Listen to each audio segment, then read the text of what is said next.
Hello and welcome. Let me guide you through that geometric slash that you just saw a second ago. It's a fairly easy effect that is created from just 3 or 4 main elements that I will cover in this video.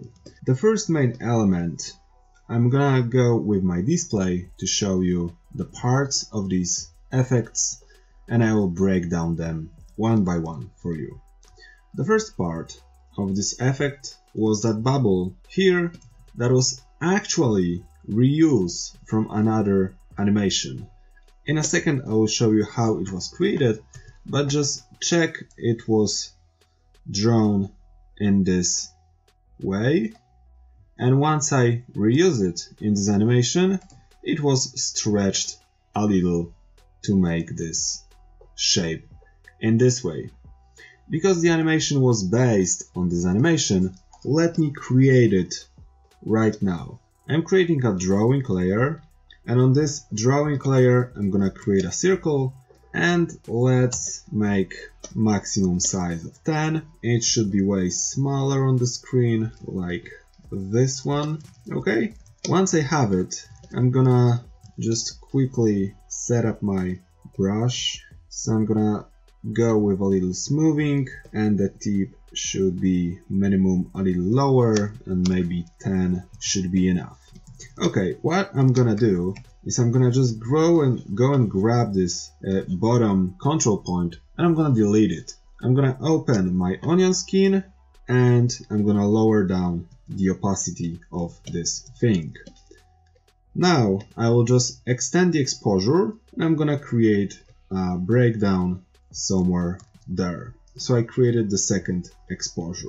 Now I'm gonna just select it, I'm gonna move the pivot point down, and I'm gonna drag the ball up to around this point. Then I'm gonna do exactly the same, and I'm gonna stretch it away lower than the previous one. And I'm gonna continue that until I reach the point where I will have a little troubles with making those in-betweens. At this point, I'm gonna just move the pivot point and get closer, and then stretch it a little less. And I'm gonna do it like twice more. So for this one, and maybe one more for this one. Once I have it, I might need one more with no motion. What's gonna happen now will be this cool ball that will kind of rise. What we need in order to make this animation work, I'm gonna draw a couple negative spaces inside of this glowing ball. So let's make a happy ball, I guess. That will be fairly funny. So once the ball is growing, those negative spaces inside should grow as well. That might be the main part of this. So all the parts inside are growing. I'm flattening the image while I'm selecting everything. I'm using Alt-Shift-F to quickly flatten everything. Okay, let's move to the next frame where those negative spaces are pretty big, as you can see. Now I'm just filling up all those negative spaces, and at this point I might actually detach everything from here. I'm gonna use draw behind for this type of animation, simply because I'm gonna draw something and then I'm gonna cut everything that I don't need. But I will go with this in a second. At this point, I want to draw as close to the border as it's possible, and I might have something like this. And at the next frame, let me go even closer to the border and do something like this. Let's fill everything, and at this point let's cut everything that I don't need. Okay, so now I'm going to do exactly the same But as you can see, I'm going out of the border of this ball. So I'm not only cutting those parts that are not inside of the ball, but I also want to detach everything that's not connected to those things. Okay, so once we have this done, let me quickly finish this. So this is connected. Okay, once I have this, I'm moving to the next frame and I'm continuing everything on this frame as well until I achieve the point where I kind of don't need anything else but just a couple more drawings, and that will be it. Now I just need to draw a couple more things because the jump from this one is not important here. The jump from having this line here to this is fairly big. So what I need to do is I just want to draw a couple more layers, but before I will start doing this, I'm gonna detach this one. Before I will start doing it, I want to see what's on my previous frame. Right now I'm using just the outline mode, but I like to have everything not as outlines but as brush strokes. So I'm gonna convert pencil lines to brush strokes, and I'm gonna flatten everything on each frame one by one until I reach the very end. Once I have it, now I can see this line here that is missing, and I also want to draw something with my eraser to create those negative spaces a little more clearer. So what I'm gonna do now is just a couple more 2-3 drawings to make it disappear just a little smoother. Moving on to the next frame, and so on until I will be happy with the results of this animation. I just need to continue this motion over and over through the entire animation, and this will gives it this smooth effect at the very end of the animation. I just noticed I have to fix just a couple things around here and there, and we are close to the finish line for this part of this effect. And now we can play this animation and even play more with the timing if something will be wrong with it. So let's play it. I pretty much like it from what I see, and I feel like I don't need anything more. Okay, let's stop here and let's move to our effect. I'm gonna create the composite right now, and I'm gonna connect this bubble to the bubble on the back. And I'm gonna show you something. What is happening here, as you can see, I have this bubble on the front, and on the back I have a little bit of the same thing, but it just moved in time by one frame. Let me show you this. I'm gonna stop this animation and I'm gonna move my display to the effect that we just did. I'm gonna paste this transparency and I'm gonna copy and paste special this effect here. And what I'm gonna do now is I will just grab it and I'm gonna mirror it at this point. Once I have it, I'm gonna move one frame earlier and I'm gonna stretch the last frame to threes. And then I'm gonna put my transparency node behind it. Now what will happen, so the first one should be stretched and the last one should last 3. Now what should happen is I should have a little bit of strobing, but it will give this nice effect which you can see now.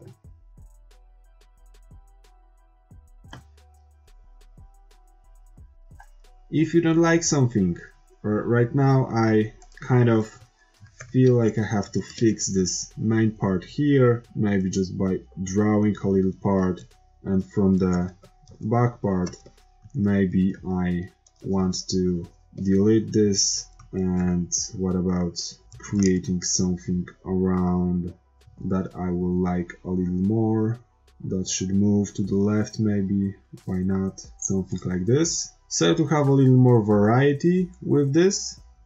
And what else I like to have, in this bubble there is that little ball here that is just going outside, and it's just a nice thing to add at the very end to just fill those negative spaces just a bit, to not leave so much of the negative space around this effect. So just a tiny little thing here is helping everything out to make it a little more smoother. Would be cool to have like one on the very back. And now this is the ball that I've created. It's fairly easy, took me 15 minutes or so, and I really like the result. Okay, let's move forward. This ball was created because of this initial slash here. This one is fairly easy, frame by frame, coming out from this straight line, stretching, gaining speed and moving forward into this shape, which pretty much is creating our bubble. Once it's hitting this invisible line here, it's kind of stretching and creating thinner and thinner lines until it's disappearing. I did one more drawovers here, because once it's hitting this invisible wall, there's nothing happening here, and I believe it was a cool idea to add just a couple more particles around to make it look more vibrant, just to make a little more things on the screen. Just a little frame by frame, more particles that are shrinking with the same motion as this effect was going. So once the tail is going to the right side, those particles here are going on the right side, and the other one as a ripple effect from the wall are just going this way. That should be pretty clear. Once I had everything, I can combine them, getting this effect here, which is looking pretty good in my opinion. Okay, now is the last thing, which is this part. That might be a little overwhelming with what you can see here, because it has so many layers, but as I did with the ball, I will show you how I managed to create this in almost no time. So once I have the display, let's create a composite, and once I have a composite, let's create one layer. On this layer, I will just create a simple shape like this triangle, and I'm gonna fill this triangle with color, flatten the image, and I just want the corners here, so I'm removing everything, and now I can manipulate this triangle. What I'm gonna do is I might need a couple of those triangles actually, so let me grab this triangle and duplicate it with Ctrl C, Ctrl V, and create new columns. Okay, once I have it, I can manipulate it a little, maybe move it into more like a square-ish kind of thing, and just create more and maybe more until I will be happy with the amount and variety of the particles. In a second I will give them rotation and scale, so there will be even more variations. What I'm gonna do now is I'm gonna create a pivot point for all of them. So this one will have a pivot point in the very center, this one in the very center, this one in the very center, and this one in the very center. So all of them have the pivot points in the very center, and I can easily manipulate all of them with just one click. Now I'm gonna go and grab the transparency node, and I'm gonna plug one. I'm gonna open the transparency properties, and I will just animate the transparency from 0 to 100 until it's disappearing. Once I have it, I'm just gonna simply copy and paste it here, and all of them are disappearing in a kind of the same time. Now I can play around and create just a bunch of them to give this nice effect of a lot of things on the screen. So I'm just grabbing this group of files, this group of nodes, copy and paste them, creating new columns, and I will just duplicate them as much as I want. For this tutorial, let's create just 20 of them. I don't know how many of them I had here, probably a little more, but 20 is a good amount. What I'm gonna do now is, let me split the drawing layers from the transparency nodes, and now I can play around with the rotation and scale by just grabbing random ones and rotate and scale them. But let me do one more thing before I will start playing around. Okay, I'm gonna grab the animate off tool, so I will animate them without create keyframes on the timeline, so that will be better for me.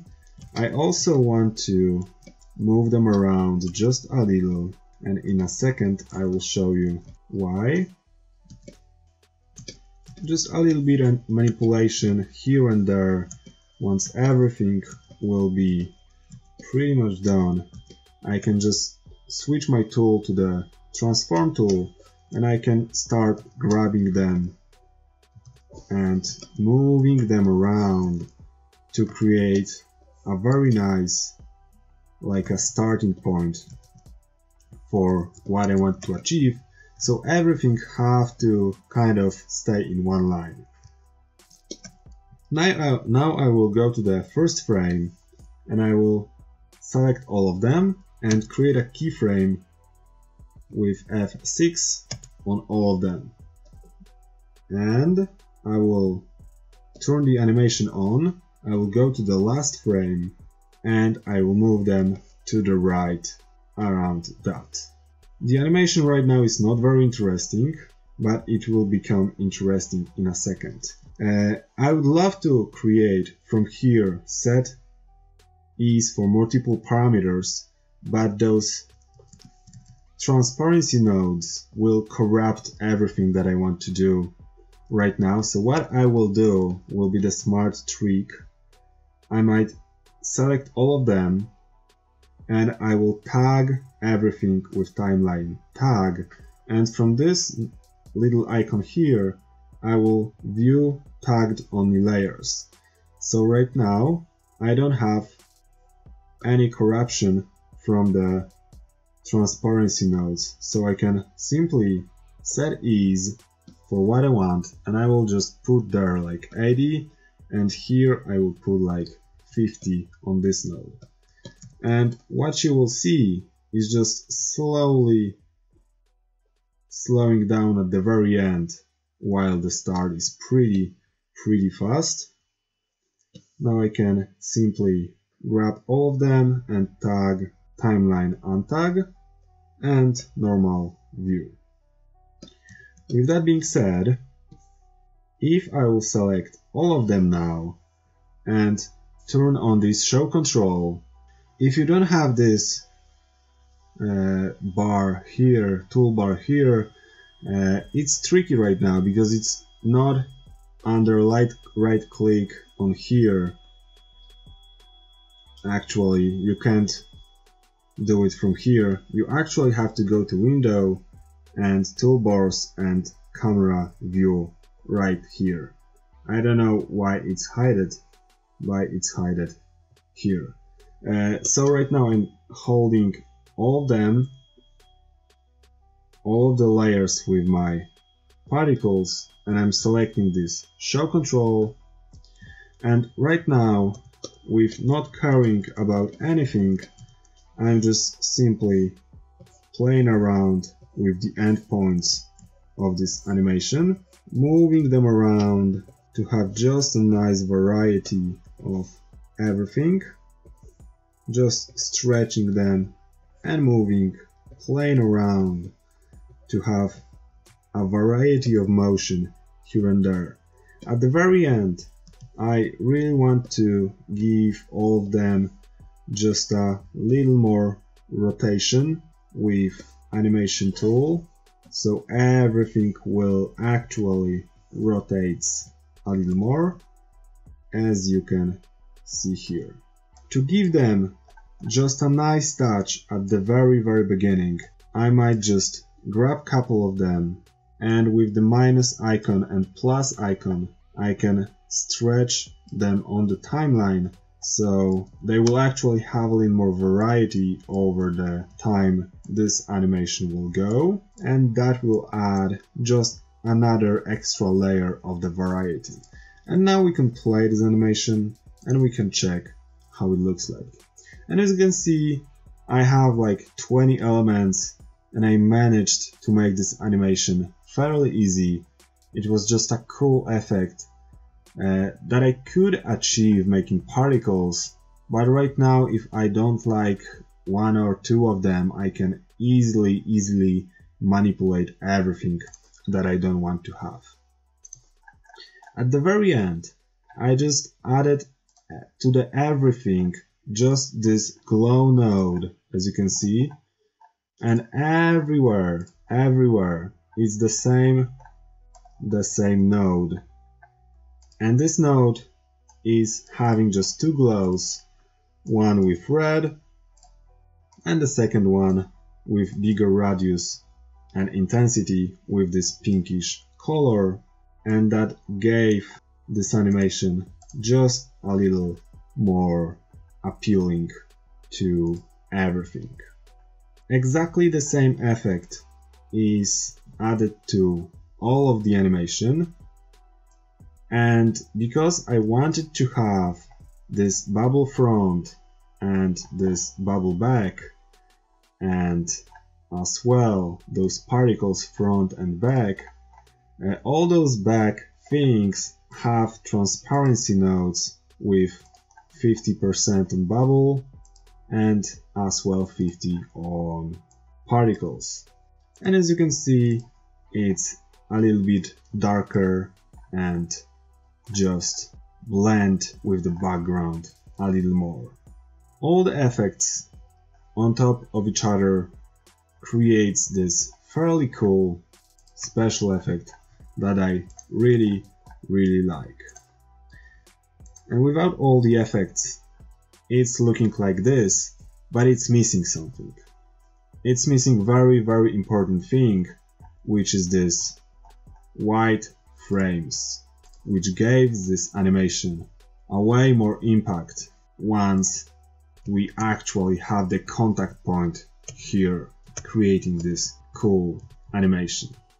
So it might be reasonable to have everything on once when we have this bubble here on the first and the second frame, but because we used this white frame, we kind of hided this, and that's why it's stretched and that's why it don't have to be speed up at the very beginning. It could be just a one frame, but I like to create the second one with lower opacity, which gave it a little more cool things around. Would be a cool idea to actually make a little more like one more frame with totally inverted colors and just use like negate node. How about here? And it might look like this in this frame. That might give it a little more impact, but this node will need additional like cutter to cut everything just for this one frame and just make a little more complex setup here just to give this negate one frame to actually work with like a cutter node and additional drawing that will actually allow this negate to work. I'll just show you quickly how it could be done. So only on this one frame I have this negate, and on all the other frames I don't have this extra mask, so this negate is working only on this one, overriding everything what's connected here. And that's another cool thing that might be added to give a little more impact to the entire thing. Thank you so much for watching, and I hope you learned something. See you on the next tutorial, which will be based on this one, but it will be a way more complex than this one. Have a wonderful day. Cheers!